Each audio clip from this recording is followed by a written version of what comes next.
कमला। जी दीदी। अब तुम करके बताना। भवानी जी, गोया आप यहाँ औरतों को मर्दों की पिटाई करना सिखाती हैं। सिर्फ सड़क छाप मजनुओं की। महल छाप मजनुओं की नहीं। आप हमारे साथ आइए। चलिए। यहाँ हमने औरतों के लिए डॉक्टरी और कानूनी सलाह देने का इंतजाम किया है। आइए। दर्द देने वाले दवा बंटवाएं तो पुण्य होता है भिक्ट्री विनायक, और ना इंसाफी करने वाले कानूनी सलाह दिलवाएं तो और जास्त पुण्य होता है। जो औरतें पहले समाज के हाथों मजबूर थीं, हमने उनके लिए इज्जत से जीने के नए रास्ते खोले हैं और उन्हें खोलने के वास्ते पैसे किस धर्मात्मा ने दिए हैं? जो इधर में पहले चकला खोले थे। इंस्पेक्टर, आपको यहाँ कोई काम है? है ना, सलाम करना है कंगला टोला के नए दादा नई दादी को। देखिए इंस्पेक्टर, हम न यहाँ की कोई दादा है ना दादी, हम तो इन औरतों की सहेली हैं। हम न सिर्फ इन्हें दादाओं से बचाएंगी, बल्कि दादाओं को सलाम करने वाले थानेदारों से भी। वाह वाह, उठ गई दुनिया से राहो रस्में यारी। हाय हाय। आपने कुछ कहा? जी हाँ, कह रहा था कि आप भी एक मोहरा बन गई हैं किसी की राजनीतिक शतरंज का।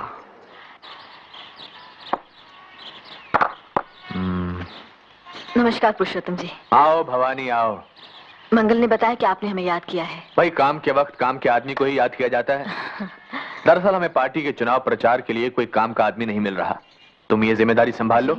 रामू जी साहब। जरा लाइब्रेरी में चाय रखवाना। अच्छा साहब।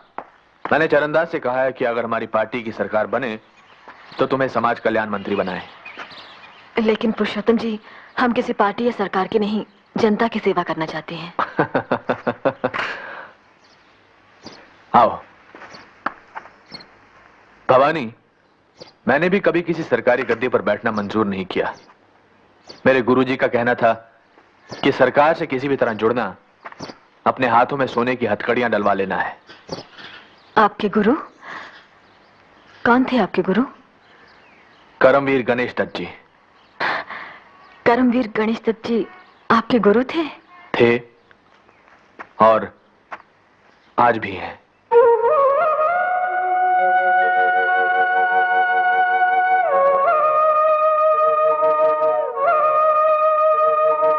देखो भवानी, मुझे मालूम है कि तुम्हें मेरे सहारे की जरूरत नहीं,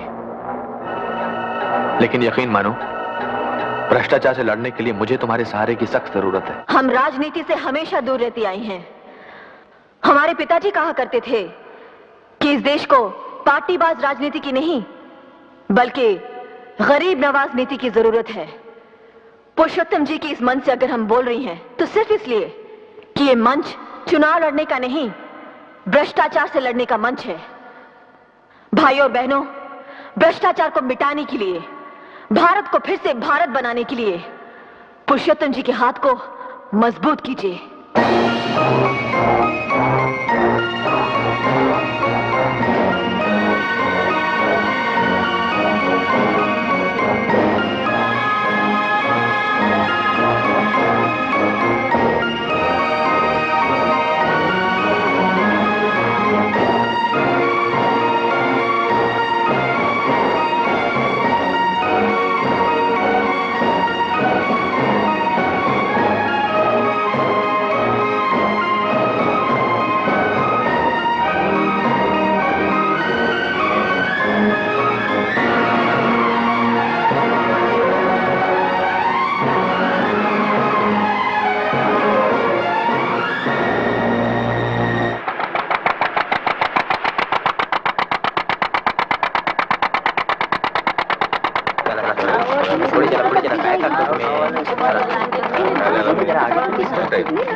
भवानी जी, आप क्या हुआ? वो फतेह दादा ने income tax officer Keshav Kumar का खून कर दिया। फतेह दादा ने? लेकिन वो तो हवालात में बंद है। हम इतना जानते कि खून उसी ने किया। और लाश को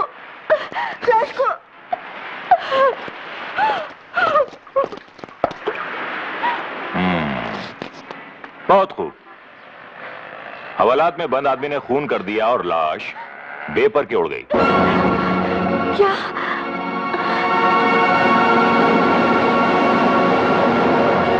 क्या ये सच नहीं है कि एक दिन सुधा ने अपने पति केशव के साथ आपको रंगे हाथों पकड़ा था? बोलिए बोलिए। नहीं नहीं नहीं, आप हमसे 100 बार पूछ चुके हैं और हम आपको 100 बार बता चुकी हैं कि सुधा को गलतफहमी हुई थी।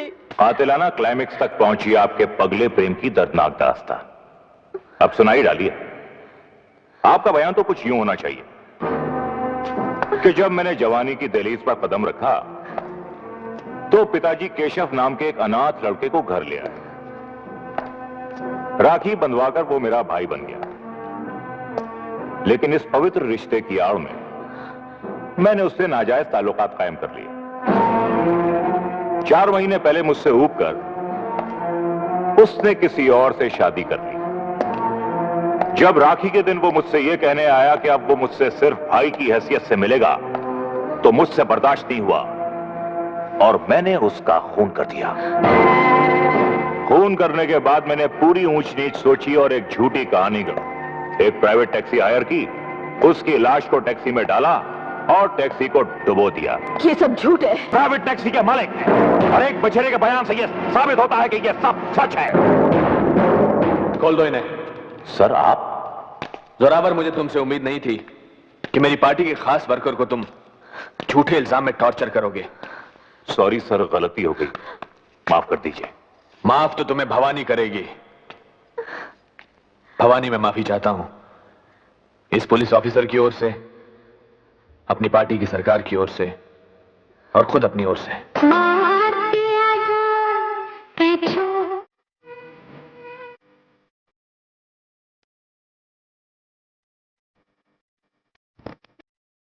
आओ फतेह आओ। मैं तुम्हारा इंतजार कर रहा था। कैसे हो? बस आशीर्वाद था। अरे अरे भाई, बहुत बहुत शाबाशी और बहुत बहुत शुक्रिया। आओ बैठो बैठो। नहीं, अरे बैठो। यही थी यहाँ। भाई मंगल। हाँ जी, ये लो। ये लो। अरे इसकी क्या जरूरत? अरे रखो रखो। अब आगे के लिए क्या हुक्म है हुजूर? हुक्म क्या है, बस लंबी तान कर सो जाओ। एक बहुत खतरनाक अपराधी फतेह दादा पुलिस की हिरासत से भाग निकला है और नई सरकार के ईमानदार अफसरों तथा नेताओं को उससे जान का खतरा है। यदि फतेह दादा कहीं भी किसी को दिखाई दे तो कृपया 100 पर फोन कर दें। सूचना समाप्त। ये क्या हो रहा है? एक नाटक, सनसनीखेज सा। क्या मतलब?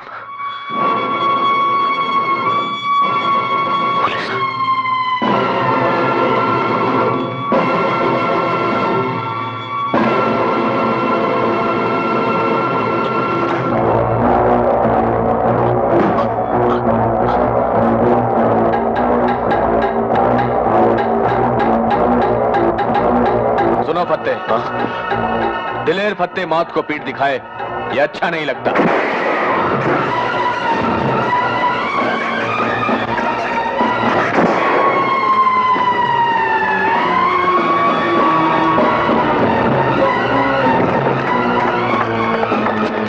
जोरावर सिंह ईमानदार केशव का हत्यारा मुझे मारने आया था, मगर खुद मारा गया।